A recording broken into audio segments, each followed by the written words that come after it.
Welcome back, ladies and gentlemen. It's time for another matchup for IPL Season 1. This is a continuation of the series between ROOTCatZ versus VTSpades. This is Game 2 on MLG Metalopolis. I am DJ Wheat, and I am excited to see what is going to happen in Game number 2. Now, Cats must win to stay alive. And when I say stay alive, of course, I mean to stay in the upper bracket in winter round 2 or the best of 8 for IPL Season 1.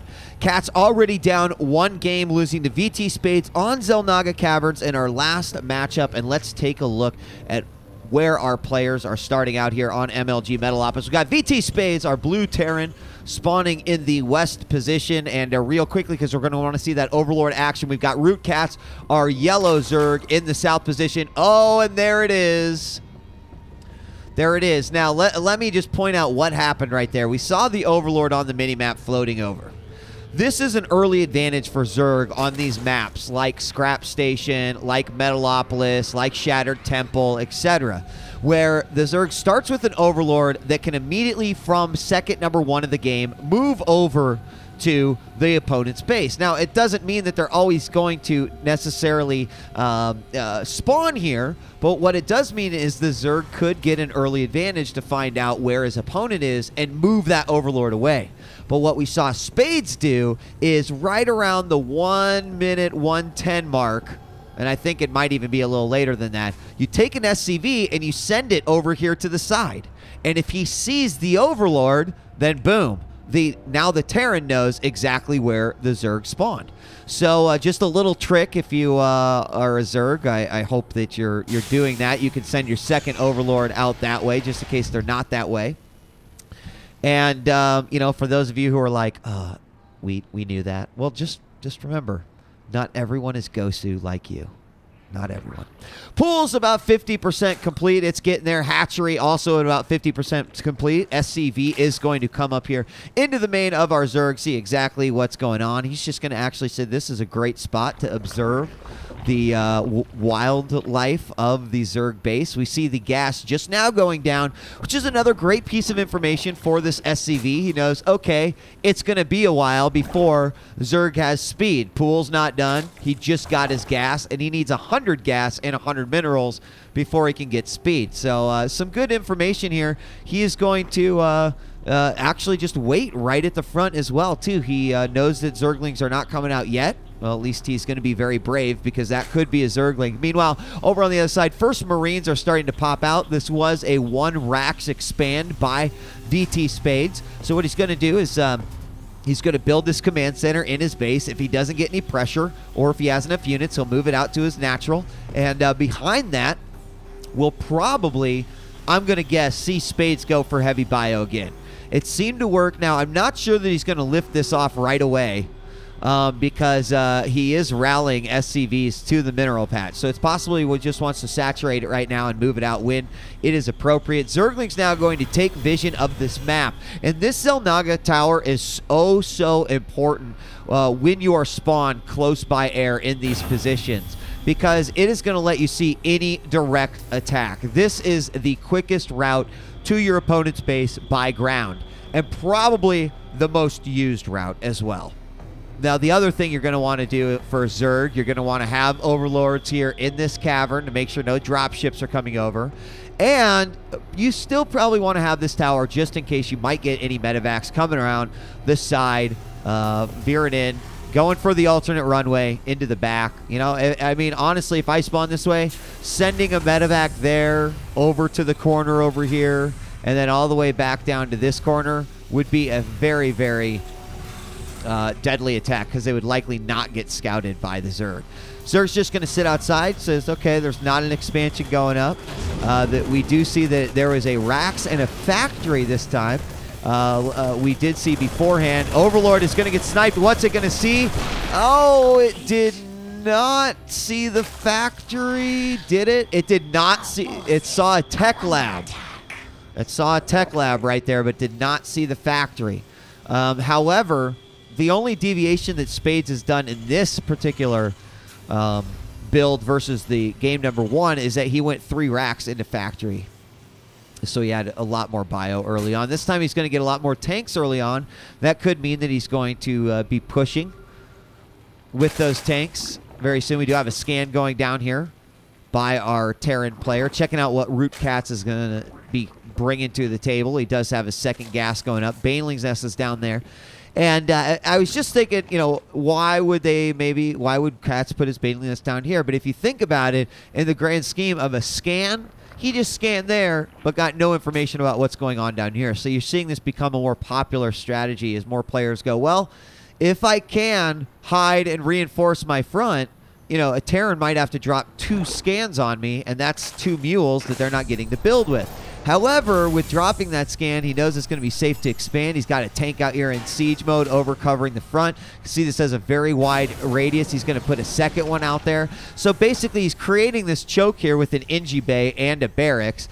And then we're also going to have a supply depot put there. All those units have to go across down here. And you might go like, you know, well, does it really matter? And like, absolutely, it matters. He is making this Ling proof right here, effectively reducing the effectiveness. Let's just say reducing the effectiveness of the army that he has, which is basically Zerglings. So we're going to have a Viking come out over here, and this could be really nasty. This Viking looks like it's just scouting at the moment. But the second that he sees Overlord... Oh, free Overlords! Lings aren't going to do much, but we could see a couple Overlord kills here. Now, the Queen will likely come over to assist her child. Not that one. And that is going to supply block our Zerg player KatZ, and KatZ is going to be able to get out of there. But look at that. He can repair that, just take it back over, repair it. I think he wants to kill this guy. Oh, yeah. Oh, he wants to kill him. And there's the big kill right there. So he's going to continue this harassment. I think this is a really smart move. Look at this, is such an effective unit there, almost getting 3 Overlord kills, forcing KatZ to make a lot more Overlords. But what is KatZ up to? I see he's getting Burrow. I see Infestors, because we have pathogen glands coming out. And I think Infestors are just absolutely the greatest unit in the world. I love the Mutalisk, but lately, especially versus Terran, when the patch came out, I said, man, the Infestors, they're going to do so well versus the Protoss. But Infestors just become even more awesome versus the Terran, in my opinion. Big drop coming in here by VTSpades. He's going to move forward. There is a spine crawler back here. Lings are going to come on in, and we do have quite a few Lings there. We do see a couple of Marines go down, and that is nothing lost for the Zerg right there. So not the best attack for Spades, but he does detract away from the overall gold. Now, see a lot of minerals here for KatZ. Not that much gas. 8 Infestors on the way. Spire going down.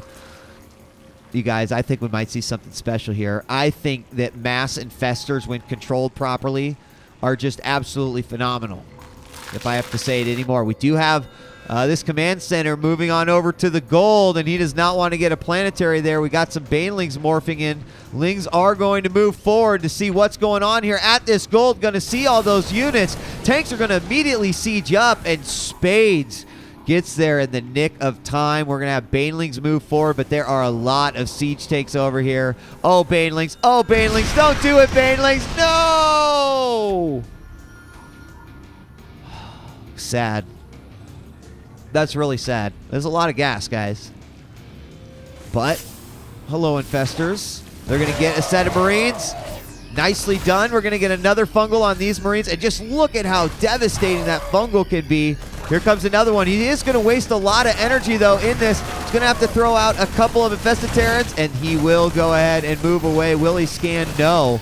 So damage done. I'm not sure that it was a lot of damage. The energy on these Infestors becomes ridiculously like gold. It is like gold, ladies and gentlemen. So you can see that a burrowed Zergling here is really messing up this plan to get the gold. So I do love that strategy. It looks like KatZ is gearing up to attack from 2 different fronts. He is going to move a bunch of Lings forward. Meanwhile, he's going to go in from the front, bringing those Infestors inside. Good fungal on these Marines. but we are seeing a lot of infestors go down. Another group comes on in, and those infestors will drop so quick if you're not careful. He is going to go ahead, burrow away. There are some missile turrets out there. Oh, those infested Terran. No, not going to happen. Not going to happen. Meanwhile, another attack by more Lynx, trying to take out as many of these tanks as they possibly can. Another one does go down, but still a lot of units. Taking a look at the army tab. It is about even right now. 111 for Spades, 116 as it goes back and forth between the Zerg player and the Terran player. More Lynx coming out, +1 air attacks. 4 more infestors on the way. Hive tech as well. And I really feel like maybe he should have massed a few more infestors, let him get a lot of energy. But it's hard to juggle infestors and spire units because both will require a lot of gas. So let's see where we're at here as just take a quick look at the income tab. 68 harvesters to 78 drone, or 68 SCVs to 77 drones. We've got some infestors moving forward.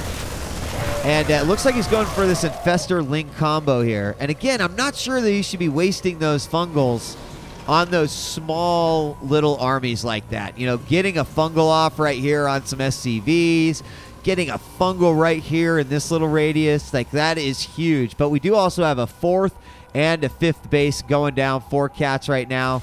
He's got a few units around all of these areas to sort of check. We got a drone moving up here, quite possibly going to want to expand as well. A lot of Zerglings into play. Unit counting station shows us there are 75 Lings on the field, 8 infestors. And I'm not sure why VTSpades got the +1 air, but he's gone immediately to Greater Spire. And he has not yet done anything with that +1 air, but he's also getting Adrenal Glands, which is such a beast upgrade for the Zerg. Okay, so he's going to go with Broodlords as we have some Corruptors moving out here. As soon as this Greater Spire is done, it's about 50%. He's going to be able to have those. Now, this combination is so weak. And I mean weak when I'm talking about hit points. You have very low hit point Zergling. This little Zergling right here has 35 hit points. You have 90 hit point infestors. They just melt to Marines. Then you're going to have these super heavy-duty Broodlords. Hold on. It looks like Terran moving forward here. Ling's going to come in to save these infestors. You better. Now, he's going to do some attacking here from below. Low ground attack here with the siege tanks, and this is such a pain for the Zerg player.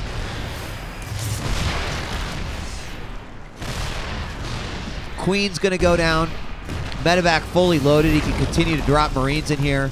But what's going to happen is the Zerg might be able to do some damage here while he's least expecting it. So here comes some infestors.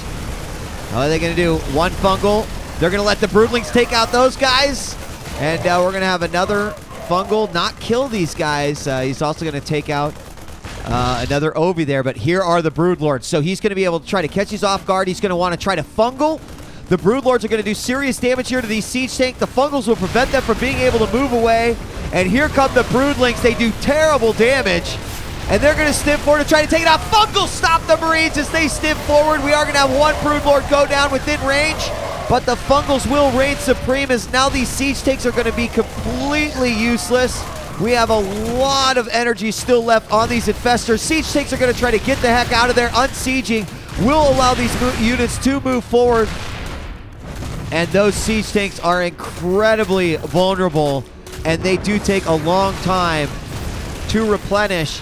Now, he doesn't want to move these Broodlords forward too far, otherwise Marines will be able to take them out with ease. Where are those infestors? He needs those fungals, and there's a huge fungal coming out on there, but the Broodlords, it is too late for them. One Broodlord goes down, and he absolutely VTSpades needed those infestors there to stop that. He's going to go over here and harass the gold base. Another reason why I think the Broodlords are just so phenomenal. You can send Corruptors very fast to other areas, and then of course you can just make them harass the mineral lines like that. So Marines, here come the Vikings. We do have a few Corruptors to be able to take care of that, but I do think one Broodlord will manage to go down. Siege tanks are trying to move forward here. These Vikings are not dead yet. Oh my gosh. He is just giving up units like crazy. Siege tanks are going to start doing terrible damage. They do take out those infestors right there. And KatZ looking like he is in some trouble here. What is going to happen? We do have Lings moving in on the front. Oh my gosh, counterattack coming on here. SCVs now having to quickly run away. If there were Banelings in this, it would be crazy as well. But those Lings are going to die to that counterattack. More Broodlings are coming, and this actually might be very, very bad for Spades, as we are going to have these siege tanks doing some damage. One Viking out is going to be able to hurt these Broodlords that are all alone. More Marines coming forward there. Oh, the Infestors take out the Viking. The Broodlord's going to be able to do some more damage, but the Infestors need to keep throwing down those Fungals. Fungals also do an amazing amount of damage to the siege tank as well, but I do not think there are enough Broodlords there. It's certainly not enough Infestors. However, look at how quickly we are seeing KatZ reinforce his units here. Oh my gosh, we just have Broodlords spawning like crazy. Oh, and here come the Ultralisks. Bringing in Hive Tech in full. One siege tank rallied out the wrong way. Going to give away the Hydralisks. Are you ready for the action as the Ultralisks will just barrel right into this goal? There are a ton of siege tanks here, but the goal of this Ultralist attack is to try to eliminate as many siege tanks as possible. Wow, he actually didn't get nearly as many as I thought he was going to be able to get. Another Ultralisk. I'll be a hero. He's running. Oh, where is he going? He might go. Okay, another counterattack possibly from KatZ. Going to try to make his way to the third. We do have some tanks moving up here, and we do have a command center moving over. Beautiful, beautiful idea by KatZ. I think this is a wonderful position and decision to make. Oh gosh, this is how you need to play Zerg, ladies and gentlemen. If you get this far in the game, you have such an incredibly mobile army. It's going to be able to take out some of the production structures of Spades, and once he can no longer make units, he won't be able to reinforce. Another attack coming in through the front. Planetary is going to be able to do some damage, and Spades says GG as KatZ is able to win with the swarm mentality, and he takes out VTSpades in game number 2 using a combination of Lings, Infestors, Corruptors, Broodlords, and Ultralisks. And I cannot wait to see game 3. I'm DJ Wheat, and the IPL Season 1 continues in the best of 8 winner round 2. Don't forget to check out game number 3.